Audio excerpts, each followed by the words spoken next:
Good morning, everyone. Welcome to today's Reading Nook. I wrote a new story for us to enjoy today. And the story has two inspirations. The first one is this location, which I think is so beautiful. And the second is an illustration I saw by a Norwegian artist called Theodor Kittelsen. I saw a news story about one of his paintings being donated to a museum. So I looked up his work, and he did all of this wonderful, evocative work, beautiful illustrations, a lot of fairy tale illustrations as well. And one of them really spoke to me. It immediately made me think of this location in particular. Today's story is called Bog Down.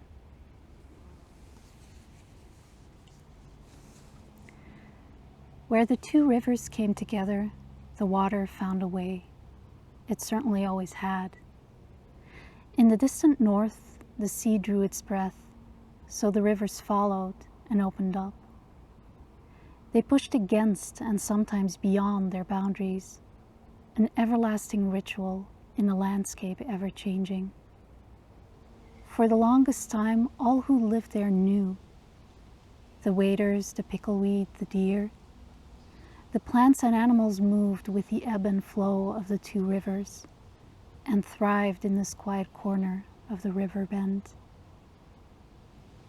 Then, one night, a fire flickered into the darkness. The first of many, it turned out. Soon lights dotted the landscape, disappearing and reappearing, becoming more steadfast in due time. And this place by the rivers became known, became thought of by name. Bunt, they called it, the people who settled. Perhaps the deer who roamed the wetlands and who butted heads by fall had something to do with that elusive name. Bunt was the place by the river bend, but also, eventually, the name of a street, a bridge, a lively tavern where people gathered. The people played their music behind the stained glass windows. They came and went, passing through the door between quiet nature and fiery dance. Every day, when sunlight faded, they made their way to the Bunt Tavern, and they made memories to each heart's content. Only in deepest darkness did the humans find their way back home, through the bogs, through the swampy woods. The land was wet and treacherous. It was fed not only by rain, but by the rivers as well, if they were willing. And as the humans would learn, the rivers were, every now and again, willing.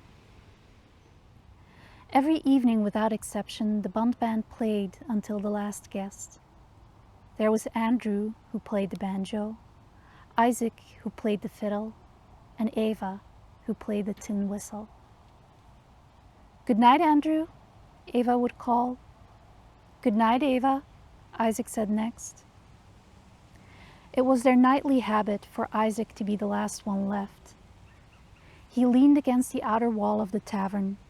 He smoked his pipe and hummed the band's latest tunes. At last home came calling, so he ventured down the winding path. His rusty lantern in hand, Isaac wandered through the forest. He wandered through the swampy land. That night, too, he spent meandering, when something blinked at him from the deep, dark quagmire. Lost treasure, it seemed to be. He reached for the shiny object, distorted by the water's surface, but quickly fell backward to the ground. It rose from the muddy water, the treasure did.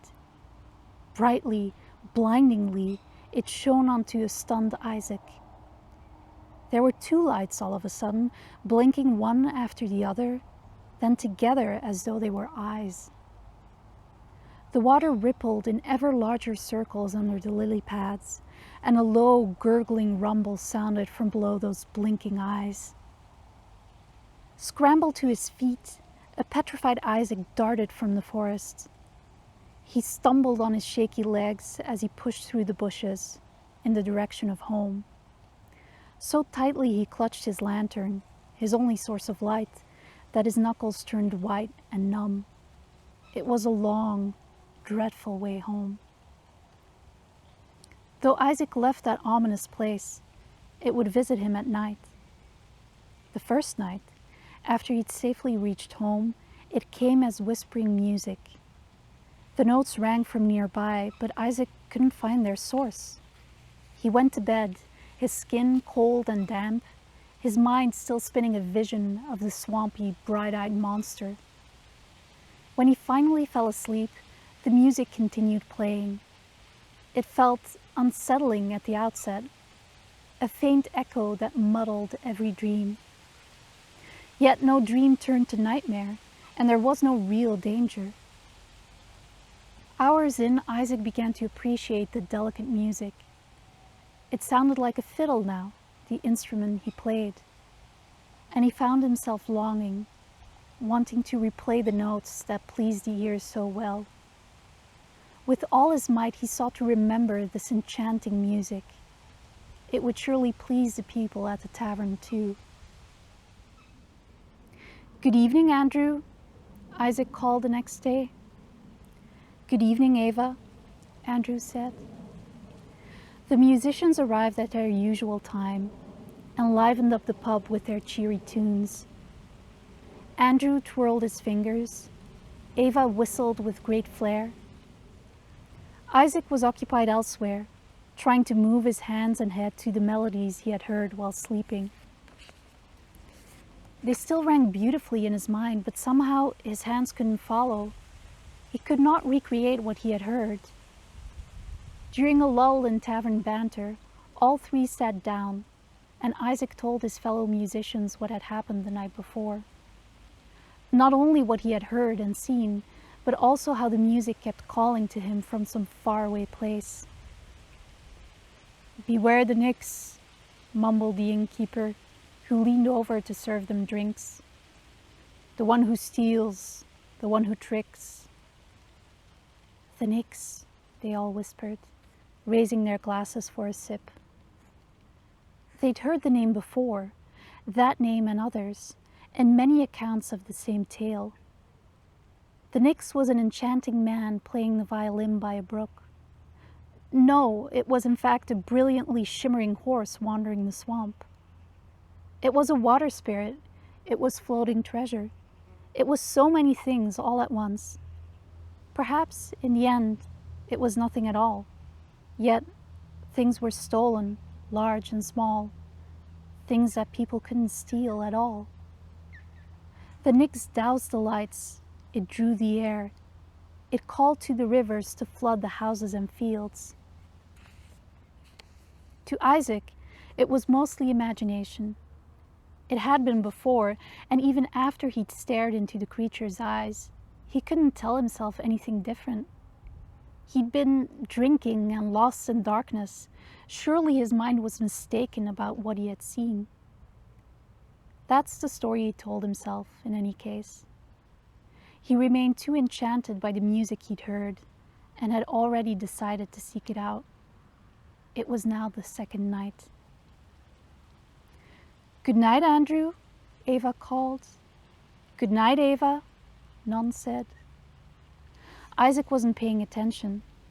He leaned against the tavern for just a moment before disappearing into the wetlands. Without her wonted goodbye, Eva turned away. In the boggy woods, the plants and animals made their own musical symphony. The wind pulled on the branches, rustling their leaves. Owls hooted into the night, and squirrels chittered as they jumped from one tree to the next. Meanwhile, Isaac followed a different tune, one that only he could hear. It pulled him away from the worn path, toward a narrow creek carved, at some point, by the river. Isaac slowly approached. First he sank into the forest floor with his left foot, then he carefully planted his right. To and fro he swayed, his view of what lay ahead shifting between the trees. He kept moving forward, and adjusting his path to follow the music. The notes grew louder, livelier. They pulled him toward the little stream, where their source was revealed to be a strange, moonlit man. The young man sat on the opposite side of the creek, playing his violin. His eyes were closed, his body twisted and turned in time with the fiddle's tunes. For a while, Isaac took in the odd but mesmerizing sight. The man was a stranger for one, but also strange in how he moved to the music. He appeared to be playing from behind a shimmering haze. His face was obscured by the glowing streaks his movements left behind. Isaac wanted to speak, finally, but the spell was suddenly broken. The fiddler vanished. The music stopped. Glancing over his shoulder, Isaac noticed a small, flickering light in the distance, between the trees. It was a lantern light, unmistakably. There was a face reflected in its warm glow, and Isaac seemed to recognize its hesitant strides. He swiftly left the forest and returned home.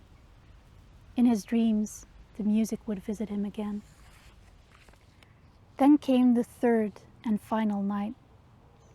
People, dance, drinks, a door slamming shut, followed by the cold, nightly air. When Isaac realized he was the last one left, he wandered away from the tavern. The music was so all-encompassing now that it almost hurt to listen to. He weaved in between trees and ran through the sparser areas of woods. The enchanting man was sitting by the creek, like he had the night before. Isaac stepped over the stream. He had brought his violin and sat down next to the man to play. The pair played for the dark woods around them, the man elegantly wielding his bow, Isaac mirroring his every move. Somehow now, the notes simply flowed from the Bunt musician's hands. They formed without thought or effort. And for a time the pair performed their beautiful symphony, and the animals listened.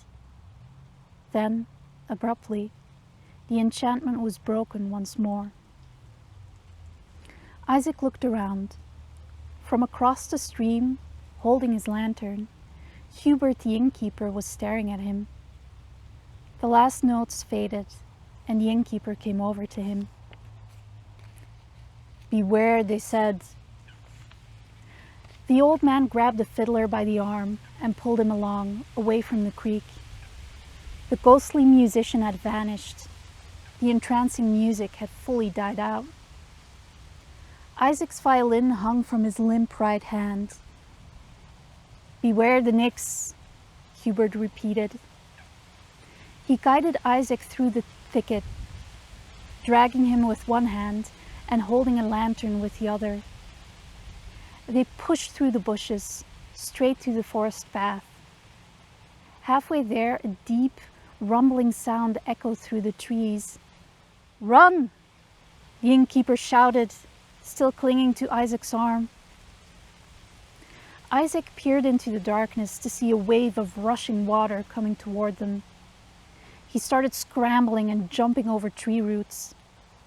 Still, the innkeeper kept a tight grip on his arm. There was nowhere for them to run, no higher ground to reach.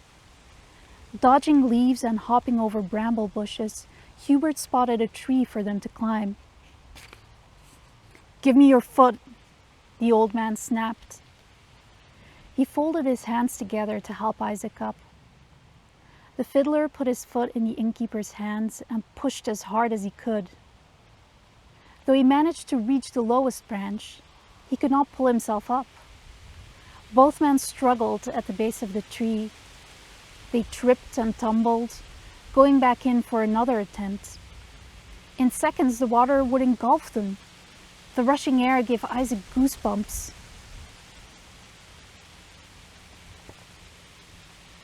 Those last few seconds passed, but nothing.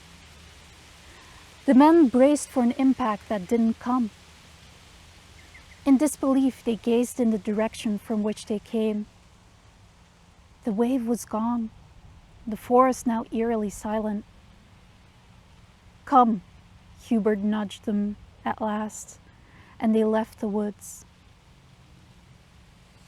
The Bunt forest didn't flood that evening, but it would within a fortnight, along with the entire river bend. So the Nix had commanded, Hubert knew. So the Nix had warned, Isaac thought. Each told their own story, their own view of the same truth. The water always found a way. For a long while the lights that dotted the Bunt landscape came and went, following the fickle nature of the flooding rivers. It was an everlasting ritual in a landscape the people sought to preserve.